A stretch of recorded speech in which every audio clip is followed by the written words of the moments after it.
But हमने नहीं सोचा था कि उसके शब्दों के वजह से वो जो मेलोडी है दैट विल बिकम सुपरलेटिव।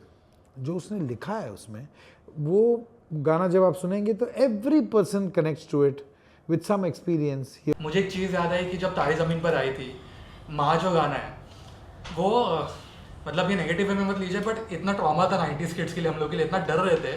क्योंकि मुझे अभी याद है मैं मॉम डैड के साथ गेटी में गया था और 9th स्टैंडर्ड में था, और वो जब गाना प्ले हो रहा था, जो वॉशरूम वाला सीन है जहाँ पे वो नल के नीचे ईशान अवस्थी रो रहा है, वो अभी भी वो म्यूज़िक, वो गाना इतना हिट करता है।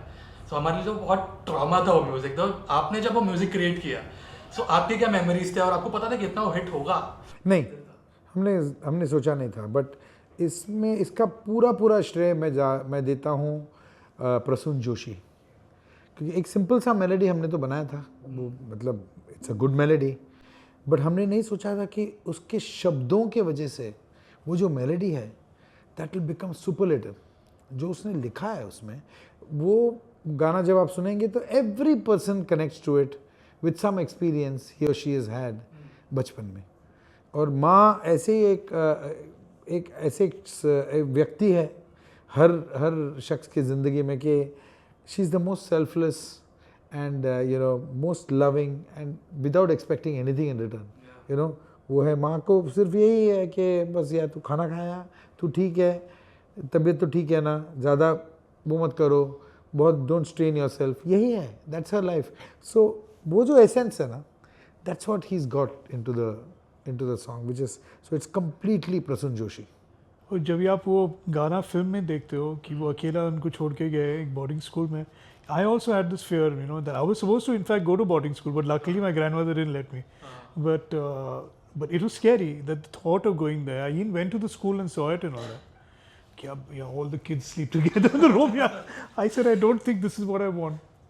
But it's such deep words कि वो माँ के बारे में ही सोचता है कि लोग कहते हैं कि जब भी सोल्जर्स भी जब भी फाइट करते हैं और अगर उनको गोली लग गया और शायद उन लोग जीने नहीं वाले, तो word that comes to their mouth is mummy, माँ, I wish you were here with me at that time. So you can imagine a child who so scared, and specially a child कि जैसे दर्शील था वो film में, he was on the spectrum in terms of whatever he had, what was called dyslexic and stuff like that.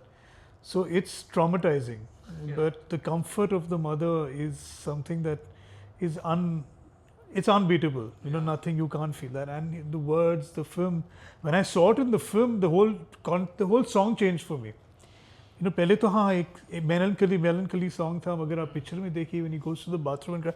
I've gone to the bathroom and cried. You know what I mean? When when you've been shouted at or something like that. But it's a very hard hitting song if you think about it. But yet it's beautiful. I mean, जब भी हम show में perform करते हैं, आप देखिए जहाँ भी हो, अगर अमेरिका में हो या लंदन में हो या बम्बई में हो या दुबई में हो, सामने तो फर्स्ट रो में हम लोग सिर्फ फर्स्ट रो देख सकते, 10 लोग तो रो रहे ही है, they all crying, mother, father, I mean anybody.